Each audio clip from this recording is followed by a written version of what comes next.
Pamela Troya y Gabriela Correa mantienen una relación amorosa hace 9 años. Son una pareja común. Su cotidianidad es igual a la de una pareja heterosexual.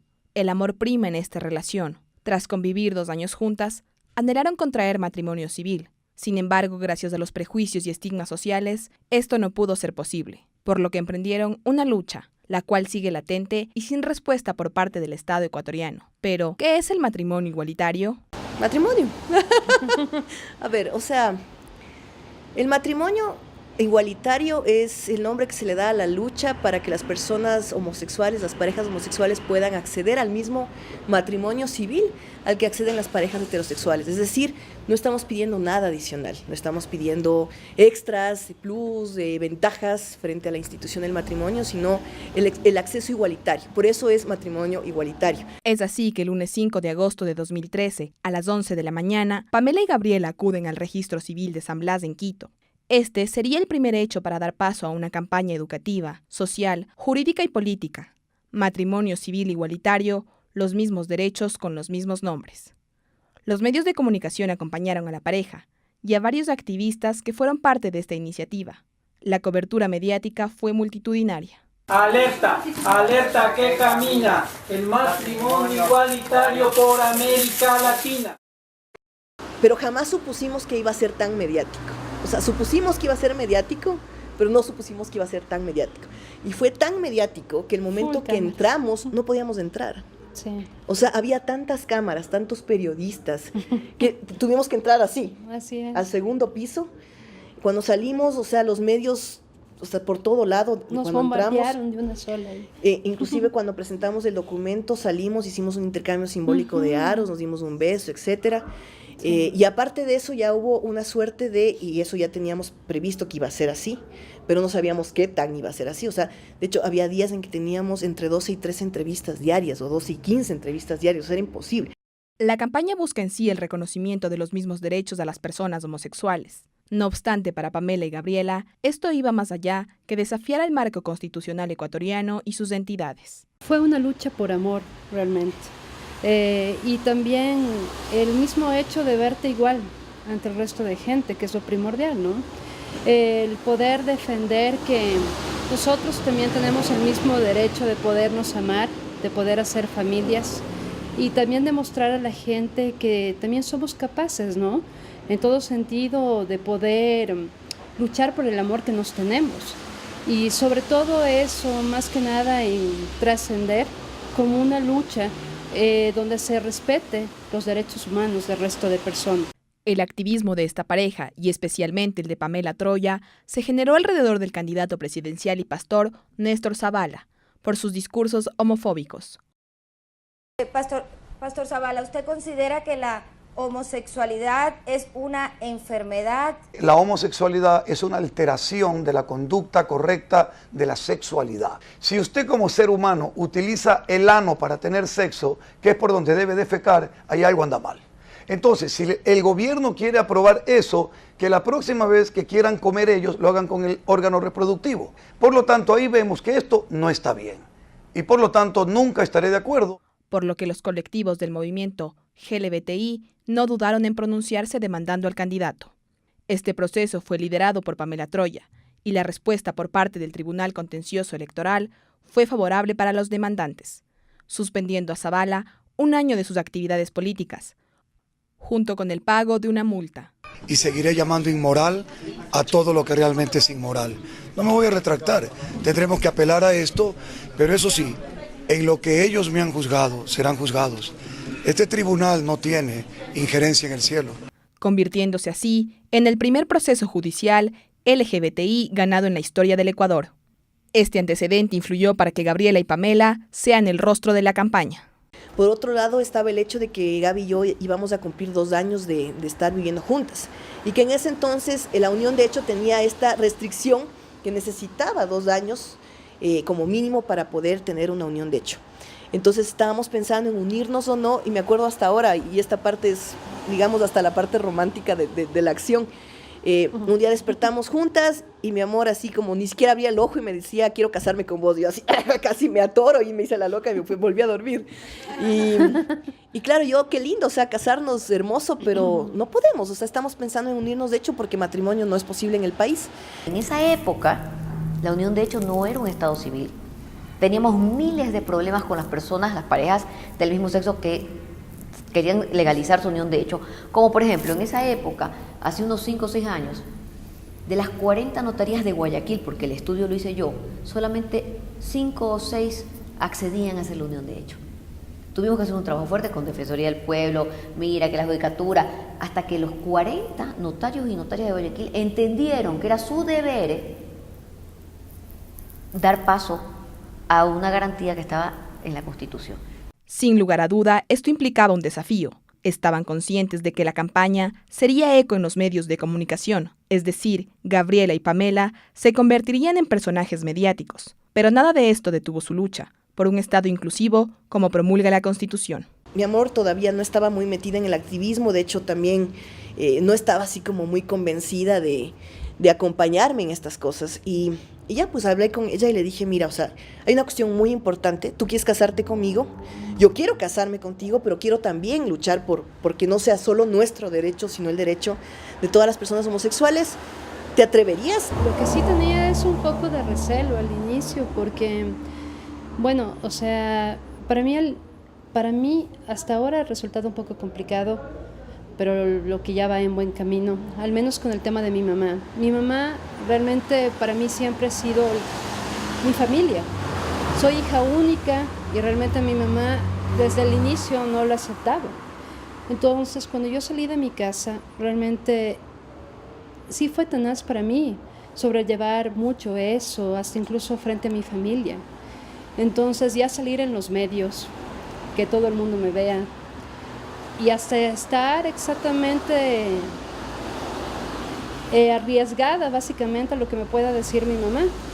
Yo no quería realmente que ella pueda en este incluso sentirse mal, pero yo estaba completamente orgullosa de lo que estaba haciendo y lo que estaba defendiendo. O sea, la valentía y la fuerza estaba ahí, pero al mismo tiempo decía, chuta, mi mamá, no sé cómo va a reaccionar, se va a volver loca. Y en efecto, o sea de hecho, hubo varios años en que no dirigió la palabra. Hubieron mensajes y todo en que ella realmente me mandó y me dijo, no te quiero volver a ver. Y de hecho hasta ahora no habla conmigo. ¿Cómo es posible? Para la campaña fue importante que su rostro sea femenino, debido a que históricamente la visión patriarcal ha sido impuesta en la sociedad. A ver, es que esto que voy a decir de pronto es fuerte, pero dentro de las diversidades de las organizaciones de la diversidad sexogenérica puedes encontrar machismo, porque el machismo en nuestra sociedad es estructural, o sea, lo mamamos desde niños, en nuestra crianza, está en nuestra cultura, en nuestra historia, en nuestra religión,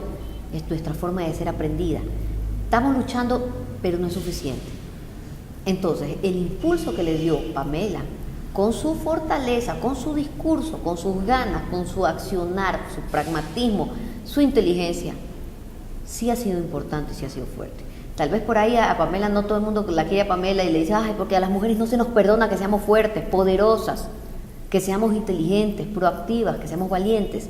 Y eso es algo que desgraciadamente está metido, el machismo no solamente es heterosexual, puede ser homosexual también. Sin embargo, yo veo a nuestro movimiento sexo diverso cada vez más incluyente, cada vez más diverso, cada vez más democrático. Mira tú, por ejemplo, basta ver lo que pasó con Satia. Todo el movimiento alrededor de esta familia de mamás lesbianas. No es que yo soy gay, no. Ahí estaban los gays en la primera línea de fuego. Y eso es una cosa hermosa, que yo te doy testimonio. La campaña Matrimonio Civil Igualitario, los mismos derechos con los mismos nombres, abrió espacios de diálogo en varios medios de comunicación, donde se evidenció la evolución del trato periodístico frente al tema. Pero hace 11 años, los medios de comunicación del Ecuador le daban mucha cabida, le daban mucha plataforma a aquellas personas que tenían opiniones absolutamente discriminatorias, salvajes, agresivas, que decían, esto es pecado, no se puede, se acaba la familia, se hunde el Ecuador.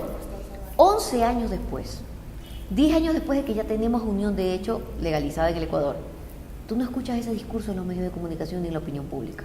Seguramente alguien todavía lo piensa, pero ya no lo dice.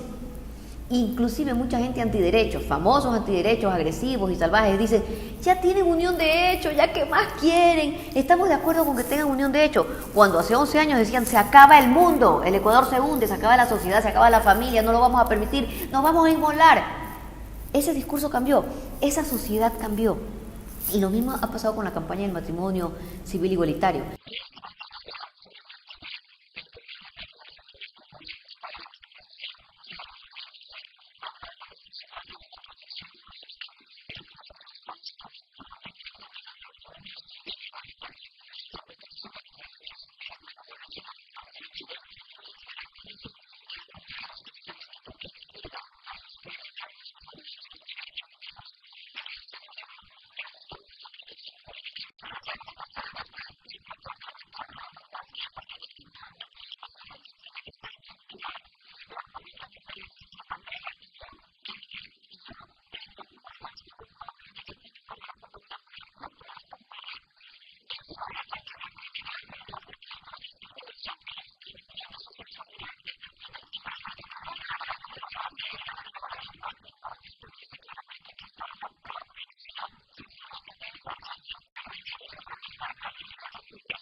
Hace 5 años, esa entrevista adversativa, esa entrevista agresiva, ese no entender que era un derecho humano que no le podías negar a nadie, ha ido mutando a que en este momento personas importantes y destacadas dentro de lo que es el género de opinión están totalmente de acuerdo y dicen no más discriminación. Mira, por ejemplo, que es maravilloso, una Nelsa Curvelo del Universo, que habla sí que la diversidad, el reconocimiento de la dignidad, una mujer que es ícono de derechos humanos.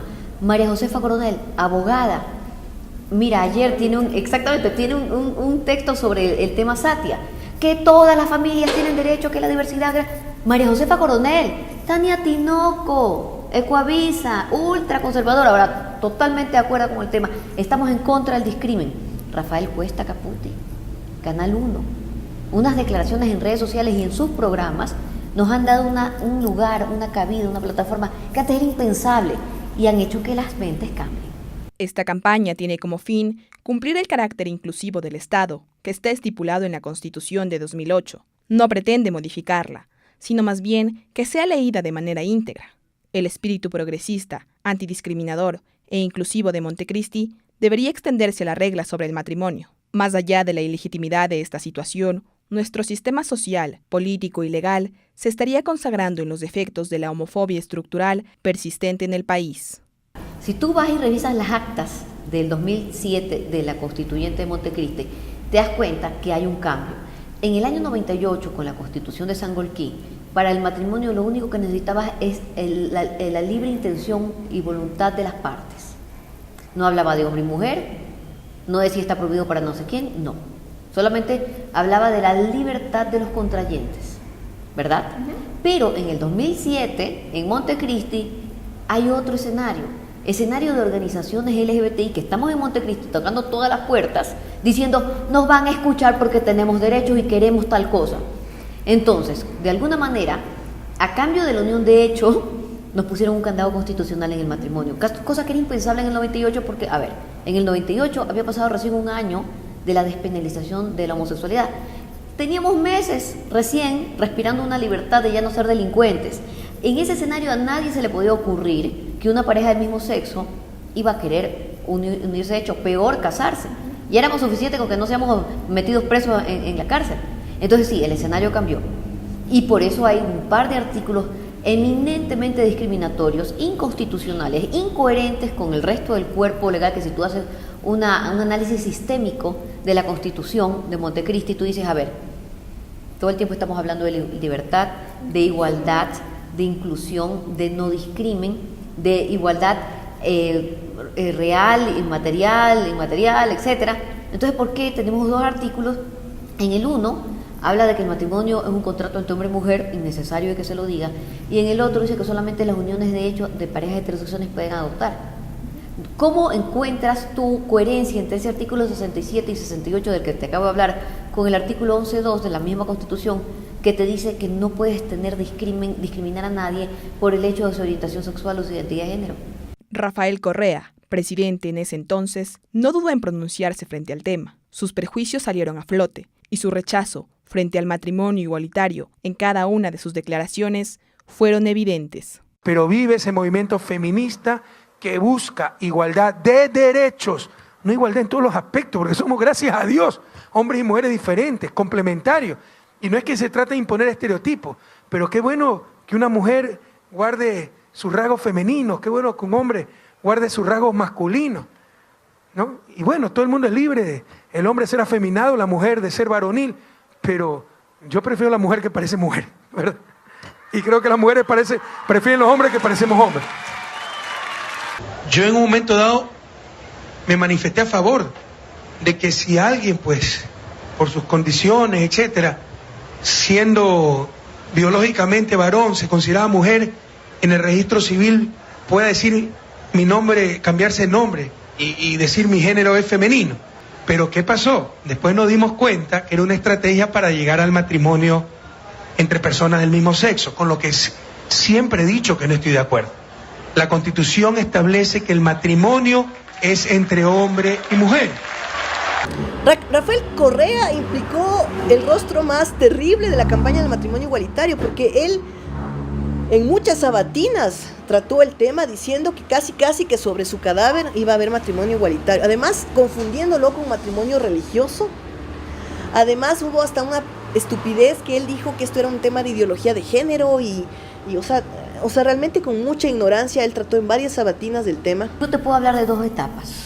Hay una etapa muy importante que empieza inclusive antes de Montecristi, con un discurso de avanzada, de vanguardia, que embandera los derechos humanos y que se habla de las mujeres, que se habla de la naturaleza, se habla de los animales, se habla de las personas LGBTI, ¿verdad? Porque recordemos que Rafael Correa, cuando llega a la presidencia, llega con una serie de organizaciones progresistas, súper progresistas, jóvenes de vanguardia en el derecho y en el derecho de los derechos humanos. Pero ya en Montecristi ya vemos una faceta del presidente Correa que, a pesar de que él no era colegislador, a pesar de que el proceso constituyente era independiente de su gobierno, comienza a decir, es que yo soy católico y que el aborto, es que sí, que yo, que la mujer, que el hombre, y eso no debió hacerlo, y ahí lo vimos. Solamente que en el año 2007-2008 no estaba totalmente cooptado todos los niveles del Estado como llegaron a estarlo, por su mano de hierro oxidado, retrógrada, machista, homofóbico, mal, patriarcal, misógino. Entonces, con el tiempo, todas estas conquistas del 2008 comienzan a ser obstaculizadas por su gobierno, por el señor Alexis Mera, que era su mano oculta y que hacía lo que le daba la gana, no solamente en la Administración de Justicia, sino también en los ministerios, también en todo tipo de dependencia institucional, también en la Asamblea, y que nos fue poco a poco conculcando los derechos de una manera asfixiante. Entonces hay dos primeros momentos. El primer momento, más o menos, ya conseguimos cosas, y el último momento en que este señor se volvió francamente muy retrógrada, muy delirante, y que nos costó en términos de vulneraciones de derechos humanos una factura muy gorda de pagar. Matrimonio igualitario. Su posición no ha variado en absoluto. ¿Usted está en contra de eso? Bueno, por si acaso, mi posición con respecto al aborto es lo que dice la Constitución. Sí, la Constitución establece la defensa de la vida y la concepción, pero ahí sí quieren cambiar la Constitución. Y sobre el matrimonio igualitario, también mi posición es la que dice la Constitución. Matrimonio es unión entre hombre y mujer. ¿Usted está de acuerdo con ese precepto constitucional? Sí, yo creo que no hay que discriminar. Yo creo que la Constitución otorgó el derecho a que se reconozcan las uniones de hecho entre homosexuales, para que puedan heredar, para que tengan los derechos civiles adecuados, etc. Pero no pueden tener todos los derechos mientras no tengan el mismo derecho para casarse. Bueno, entonces también quiero tener el derecho a la lactancia, pues. La naturaleza no me dio seno, pero quiero tener derecho a la lactancia. Si el matrimonio es unión entre hombre y mujer, ¿qué le voy a hacer, pues? ¿Me explico? Quieren cambiar la definición de matrimonio. Yo no por todo eso, ¿verdad? Me están metiendo en problemas porque ahora bombardeo en Twitter, soy el homofóbico, soy el cavernícola. Te aseguro que a mí me van a aumentar mis seguidores en Twitter ahora. Pero hay cosas que tratan de forzar la naturaleza, ya. Porque esta es una payasada para nuestros hijos y para nosotros que somos hombres. A pesar de la oposición por parte del Estado y gran parte de la sociedad ecuatoriana, la causa llegó hasta 3 instancias y reposa en la Corte Constitucional sin respuesta alguna.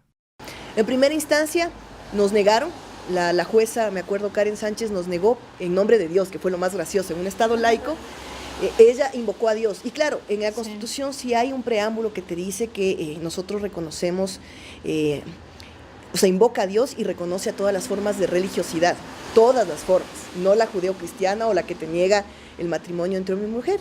Y hace una analogía en el sentido de que eso también es un principio constitucional y que mientras eso esté, no podemos hacer nada, aunque reconoce que hay discriminación y cosas que hay que superar, pero como esto lo dice la Constitución, no hay cómo hacer nada. Y con un articulado de esa forma, ya te digo, incongruente, nos niega el matrimonio. Pasamos a segunda instancia, que fue una sala de lo civil, y esta sala de la Corte Provincial, bueno, claro, estos son un montón de hojas, yo solo te doy como la frase célebre del tema.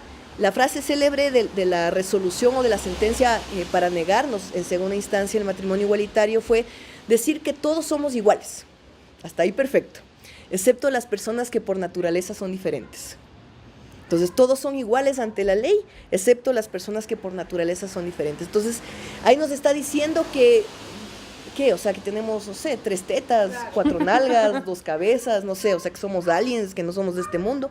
Y frente a estas 2 negativas, emprendimos el último recurso nacional, que fue presentar en junio del 2014 una acción extraordinaria de protección a la Corte Constitucional, la cual fue admitida a trámite en diciembre del 2014, es decir, aceptada para poder empezar a tramitar. Sin embargo, desde diciembre del 2014 no ha habido ninguna noticia de la Corte Constitucional, pero nada, o sea, ahí ha dormido el sueño de los justos. La iniciativa del matrimonio igualitario tuvo gran alcance mediático e incentivó a que otras parejas homosexuales acudan al registro civil. La evolución del trato periodístico al tema se pudo evidenciar en cada cobertura. Lo que estamos propiciando con acciones como estas es que cada vez sea menos difícil el salir del closet, el que cada vez las nuevas generaciones no tengan que cuestionarse si salir o no salir, sino que sea algo natural, así como no es que vos vas y dices, papi, mami, que hay unos videos muy simpáticos de esto, en donde hay todo el drama como si fueran a decir que son gays o lesbianas y dicen, soy heterosexual.